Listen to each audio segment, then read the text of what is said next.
The Sisters Do, Chapter 2, read by Ysengrimmus and Gortito Sanchez. Daring Do met her attacker with practiced hooves, surprised at how much concentration she had to put forth to counter Dentsy's quick jabs. "Gosh, sis, you've been practicing," she acknowledged between parries, ducking away from a swift swipe at her ear. "I was always a better fighter." Ditsy grunted between kicks, finally catching her sister in the hind leg just above the mustard mare's hoof. She squeaked at the pain and doubled her efforts, landing a series of painful punches on top of Ditsy's head. Her golden eyes swiveled in their sockets. Daring barked a cruel laugh. "Not always, little sister," she taunted, bumping a hoof against the space between her wonky eyes. Muffin-scented steam blew from Ditsy's reddening ears before she returned to her fierce attack. "You ruined my life!" she screamed, pummeling Daring with 2 hard slaps across the face. "You ruined mine first!" Daring yelled back, sliding out of the way of a powerful buck and knocking aside a stray hoof with her wing. Ditsy's wrath quelled a bit. "What did you say?" Daring took several deep breaths. "I said that." Ugh. She twisted in place, cracking her spine as she gasped for air. "Oh, Luna's nipple, I am out of shape." Ditsy tapped her hoof against the ground as Daring recovered. She took advantage of the moment by inspecting herself for any noticeable wounds. A large dark spot was appearing on her rib cage, and on the top of her head was pounding obnoxiously, but at least she hadn't drawn blood. Daring's lip was cut enough for a few red drops to pool, but both of them had seen much worse. "Oh, gosh," Daring wheezed, shaking stars from her vision. "Wow, I guess sitting around all day writing stories takes its toll on a body, huh?" She glanced at Ditsy and frowned. "How come you're not tired?" "I'm the local mail mare," she explained. "I fly all across this town every day, not to mention my part-time job with Hoover's Movers." She rubbed the back of her neck. I don't get many hours there anymore." Daring didn't notice her sheepishness, finally getting a hold of herself with a final collective breath through her nostrils. "Okay, back to fighting?" she asked. "No, you said that I ruined your life before you ruined mine. What in the equestria is that supposed to mean?" A heavy silence fell over the sisters as they both stared bewilderedly into the other's eyes. Or eye, at least. "You don't remember?" Daring whimpered. "Remember what?" The yellow Pegasus offset her jaw. With a determined gait, she stomped to the front door where she dropped off her luggage several minutes earlier. She reached into a side door where she dropped with her mouth and removed a familiar tome.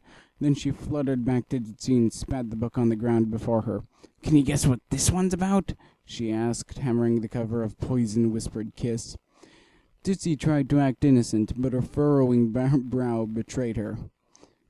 "How did you write it with only one mare?" she asked. "I added a character," Daring explained in a troubled tone. "A native, like him, some pony he knew his whole life. It made it easier to write, I guess, adding a backstory like that."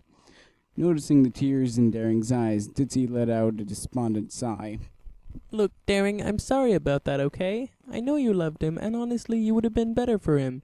And Luna knows he shouldn't have led you on like that, but for whatever reason, he fell for me. Daring winced. And there's nothing we can do to change that." Daring snorted. "I know, Ditsy. Believe me, I know. Besides..." She stole a brief glance at her sister's misaligned eyes. "I did much worse to you than you did to me." She was surprised when Ditsy shrugged. "It really was an accident," she stammered. "I'll never get it out of my head," Daring muttered. Cold chills ran down her neck. One good smack between the eyes and you were out, falling helplessly to the rocks below. "No need to bring your prose into this," Ditsy deadpanned. Daring chuckled a bit. "Why are we fighting so high up anyway? If we were closer to the ground, that fall wouldn't have been half so nasty." Ditsy lifted her shoulders again. "We were young, energetic Pegasi. Our tempers went up, we went up." "I'm just glad you survived," Daring admitted. "Gee, thanks." Ditsy grumbled. Daring's laugh grew stronger. "No, really, I was so scared, Dits. I don't know if I ever told you this before, but when I flew down there and saw you'd hit your head..." She shuddered. "It was gross, Dits. Seriously, your skull was cracked clean open. I thought your brains weren't going to spill out. I was sure you were dead." "Thanks, Daring. I'm really glad you dropped by to tell me this." "Oh, quit it. You're fine now, right? Well, more or less." She giggled as Ditsy's eyes swiveled. Good thing he was so powerful, Daring continued, and that he loved you so much. I don't know if Celestia herself could have healed that wound as well as he did. Ditsy lifted a hoof to the back of her skull. There wasn't even a scar. Love is a powerful magic. She breathed. Daring hummed in sad agreement. She sighed and shifted her weight. Well, I guess that's it then. She clicked her tongue and bent down to grab the book. One of Ditsy's front hooves came down on its cover. I think that I'll keep this one, actually. She said, sliding the novel beneath her. Payback for the damage to my house. Daring's eyes swept over the messy, hoof-pocked kitchen and front room. A smile twitched at one corner of her mouth. I guess that's a fair trade, she agreed. And after a brief silence, Daring Do turned around and walked toward her luggage and the door. Just as she reached it, some pony pushed it open from the outside. The wood smacked Daring across the face, sending her sprawling into the pile of suitcases. I'm home, Mommy! Dinky Doo exclaimed as she burst through the open doorway. In the distance, 3 blank-flanked fillies waved goodbye and zoomed away on a scooter. Daring! Ditsy yelped, hurrying to her fallen sister's side. Daring? Asked Dinky, following her mother to the yellow mare. Daring Do? The famous pony scampered to her hooves as if recharged by the sound of her own name. She flashed the youngster a winning smile and tousled her spiky gray mane. Oh, one and only, she added proudly. Dinky squealed. Mommy, look! Daring Do is in our house! Actually, she was just leaving. Ditsy replied, giving her sister a meaningful look. I think she has another big adventure to brave. Hesitantly, Daring gathered her things with her tail and wings and trotted around the still open door. Sorry, kid, but she's right. I'd love to stay and chat, but I've got to go find stuff. Her grin was weak, but Dinky was too starstruck to care. All right then, Miss Do. She chirped. You better hurry fast. Nice to meet you. She beamed at her aunt. Daring laughed softly at her innocence. Back at you, kid, she said. Ditsy wrapped a foreleg over her daughter's shoulders. Why don't you go up to your room and start getting ready for bed? I'll be up in a minute to get a bath started. Okay, Mommy. Dinky obeyed. Bye-bye, Miss Daring Do, she added before bounding up the stairs. Bye, Daring echoed, waving with a pained expression. She turned to Ditsy when the foal was out of sight. What's her name? Dinky Do, Ditsy answered. with 2 O's. Daring laughed. Yeah, well, we can't all be action heroes, I suppose. She winked. Ditsy didn't even smile. After another click of her tongue, Daring started out the door. This isn't how I expected the visit to go at all, she said over her shoulder. But I'm still glad we got to see you, even if we got in a little squabble. We've had much worse, Ditsy reminded. That we have, Daring said, nodding. She stopped in her tracks 3 or 4 pony lengths from Ditsy's front door. Twisting her head far enough to look her sister in the eye, Daring asked, She's not adopted, is she? Ditsy's stomach lurched. Excuse me? Dinky, she's not adopted. She's his, isn't she? Ditsy said nothing. Daring nodded. Yeah, I thought so. She's the same color as his eyes. The timeline works out just right. I had no idea you even got that far with him. I probably would have put that in the book. Readers love that kind of stuff. Daring. Of course, then I'd probably have to start calling it a teen series rather than being for everyone. The publishers are really cracking down on accurate ratings. Daring. Heck, maybe you forgot about it. Maybe you've told that adoption lie so many times to folks in Ponyville that you started to believe it yourself. Leave, Daring. Yeah, that's just one more thing. Before I go, I wanted to tell you that the Dew's door slammed shut. Daring sighed again. I'm sorry. As the sun dipped closer to the horizon, Daring Do bowed her head to her knees and darted toward the center of town. No use coming up with Plan B on an empty stomach. With the scent of Ditsy's muffins lingering in her nose, Daring decided to look for a confectionery. Perhaps all she needed to forget about her sister's bitterness was a nice, quiet meal in a humble bakery, the likes of which she was sure to find in a place as boring as Ponyville. As Daring Do pushed herself towards the palace's highest tower, she wondered if the Sultan had yet succumbed to Celestia's night. If for some reason he was still awake, her job was about to get much more complicated. With a quiet backstroke of her wings, Daring reached the uppermost balcony. Her lightly padded hooves made no noise against the structure's cold granite, but she remained still for several seconds, wary of the unicorn guards posted at the balcony below her. They had not noticed her ascent, neither were they alerted by her landing. With a victorious grin, she crept into the Sultan's chambers and narrowed her eyes in the darkness. Just as she suspected, the royal tower was divided into 3 chambers. The largest hosted a wide array of native sculptures, rugs, draperies, and other Hasianic furnishings. The remaining rooms were the Sultan's private quarters, in which he presumably slept, and a mysterious third. Daring hoped to find the enchanted carpet therein. Like an agile serpent, she wove past looming idols and meticulously decorated vases. Every item in the largest chamber was worth a fortune, but Daring was focused on obtaining the palace's rarest artifact. The giant archway led to their mysterious third chamber was filled with a fine, velvety curtain of the deepest red. Daring was reminded of blood and pulled back the barrier with her teeth. If this room truly held the fabled flying carpet, enchanted with ancient alicorn magic, booby traps were sure to spring upon her at any moment. She moved into the pitch-black chamber, letting the curtain sway shut behind her, posed to dodge from any sign of danger. Daring tried to regulate her breath as her heart hammered against her ribs. Oh, how she wished she was a unicorn in these moments. A simple spell would have illuminated the lightless room. How was she to find a carpet and avoid the traps if she couldn't find her own hoof in front of her face? She snorted out of habit and flinched at her own mistake. The Sultan might have heard that. Perhaps he was stirring in his neighboring bedchambers, or perhaps he was already trotting towards the red curtains. Or perhaps... Daring felt the unmistakable tingle of warm breath behind her ear. Rainbow Dash gasped, leaping away from the book with enough force to knock her own front door open. She grumbled at herself back onto her hooves with a few expert flicks of her wings. With remarkable speed, Rainbow careened back into her house, slammed the door shut behind her with her tail, and scooped up the book from its spot on the floor in one fluid motion. Multicolored streak painted the air between her doormat and her bed, where she reopened the book on her pillow and kept reading. She spun around and lashed a hoof to catch her company in the neck, but a thick foreleg was already lifted to block it. With a single snap of her wings, Daring pulled herself away from the unseen stranger. Squinting through the dark, she dove at his vague outline to land a good punch on his jaw. With a brilliant flash of light, the stallion disappeared. Daring gulped before slamming into the floor, sliding at least 4 feet on her chin. A strange place to find a thief. A rich, resonant voice pierced the darkness, smoother than the curtains behind her. I would think that the golden statues or gem-embedded amulets would prove more interesting to your greed than these. Not spurred by greed, Daring countered, crouching defensively. Then why invade my palace, little thief? I'm not a thief, she shouted, lunging toward the voice. Her target teleported again, but Daring was ready this time, using her wings to stay airborne. Ah, you learn quickly, the Sultan's voice complimented from another corner of the large chamber. I would like to learn something on this night as well.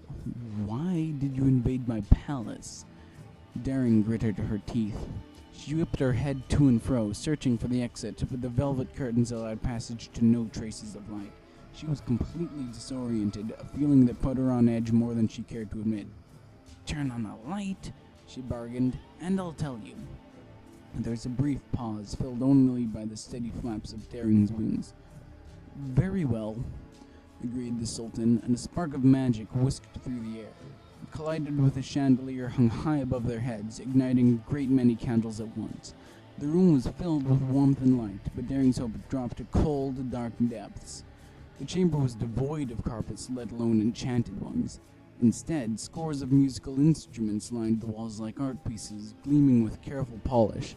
The floor, too, boasted impressive piles of various music makers, from tiny bongos to grand pianos. The Sultan himself stood far from Daring, leaning against a colorful marimba as he eyed her with genuine interest. You seem disappointed, he remarked. Daring hung her head with a tired sigh. I didn't expect this, she admitted. Getting caught? The Sultan asked with a hint of amusement. Daring shot him an impatient glance. The instruments, she corrected, gesturing with hoof. I thought this room had carpets. Why was she telling him this? Perhaps a magic carpet was in his bedroom, or hidden among the statues of the central chamber. Daring was one of the fastest ponies alive. She could outrun him, with or without his impressive teleportation spell. Her hopes were dashed when the Sultan began to laugh. It was not a cruel or sympathetic laugh. Instead, it seemed to be relieved. "There is no magic carpet, Daring Do," he said with a smile. "It is only an old fable." Daring blinked and backed away. "How did you know We met earlier today," the Sultan explained. "I am not surprised that you do not remember. We were both in disguise." Widening in realization, Daring's eyes scanned over the Sultan's handsome dark blue coat, his long icy blue and silver mane, his striking periwinkle eyes. "You're the stallion from the market," Daring realized out loud. "The one who told me about the carpet." The Sultan laughed again. "Indeed, Miss Dew, it was I. To finally be honest with you, I have known of your presence in my country since the moment you arrived." Daring felt weak and vulnerable for the first time in several years. "But how?" "I orchestrated all of it, Miss Dew," he continued. "I was behind every catalyst that led you to this exact moment. I knew you would not respond to a direct invitation to my palace, so I devised another way to meet you." He bowed deeply. "And I must say, it was worth every hour. I am honored, Miss Dew." Daring blushed and readjusted her trademark headgear. "So, there's no carpet?" "No." "And you're not going to arrest me?" "Correct." "And you're behind all of this just so you could meet me?" "Privately," he added. Daring did a double take. "What?" The Sultan smiled suavely. "Miss Dew, you must understand. You wisely keep a low profile among your own kind, but every pony knows and fears the name of Daring Do among the underworld, and every pony knows and lauds your name among the overworld." "The overworld?" "Nobility. Your princess, for example, the king of Caballo, the queen of Cheval, the dragon empress, me. We have all been made aware of your existence and accomplishments, despite your valid efforts to keep secret your identity." Daring cursed under her breath. "Why?" she asked. "My princess raises the sun and the moon. Why would she care about me?" The Sultan looked surprised. "Your princess cares for all her subjects. Even so, you're a mare among mares, Miss Dew. Surely you know that." "Every pony's special," Daring argued, "so I happen to like exploring. Big deal." "You have saved the world from wicked threats 12 times over." "So has she. So have 100 other ponies through history." "Ah," the Sultan sighed, taking several deliberate steps closer to Daring. "The heroes of the past. What are they if not tools to shape the heroes of the present?" He leaned forward, ruffling his great azure wings. "And you, Miss Dew, are the greatest of all." Wings? For the first time, Daring noticed the regal appendages sprouting from his back. Her eyes darted from his wings to his long, spiraled horn. "You're an alicorn?" she asked in disbelief. And the Sultan chuckled. "Of course. Surely you did not expect a unicorn to rule a country." Daring shuffled her front hooves sheepishly. "I didn't notice." "Does it trouble you?" he asked. Her eyes locked with his mildly violet hair. "It doesn't. I'm not easily troubled." The Sultan grinned. "And that is one of the many things I like about you, Miss Dew," he said. They stood in silence for a long moment. The Sultan seemed unaffected, but Daring searched for a suitable topic to break it. "What is this room?" she finally asked. The Sultan seemed pleased by the question. "It is my personal collection," he answered, taking time to cast his eyes over each instrument. "I have a deep passion for music, you see, and through my years I have taken it upon myself to learn to play as many as I can." Daring lifted an eyebrow. "You can actually play them?" "Of course." One corner of his mouth lifted. "Would you like to hear?" She gave a startled cough. No offense, Mr. Sultan, but this is all a little too weird for me. I came to collect a magic carpet, not to be serenaded by a royal admirer." "Please, Daring," the Sultan implored, taking up his sitar and his magical silvery aura. "Do not call me Sultan. I am Al-Kazaf Al-Alula, and you may call me Alula." Rainbow snickered. Alula? She said out loud, bursting into mocking laughter. What kind of name is Alula? Her cackles were met with another sound originating from her stomach. She winced at its grumbles, glancing at the clock on the wall. Gosh, she muttered to herself, running a hoof through her mane. Have I really been reading all day? With a reluctant glance at the half-finished novel, Rainbow Dash used one of her feathers as a bookmark and hurried out the front door. Sugar Cube Corner sounded like just the place to wolf down a casual evening meal, and then she could learn what Prince Alula had in store for her hero. She could hardly wait to get back to Daring Do. And that's the end of Chapter 2. I hope you enjoyed our terrible, terrible voices.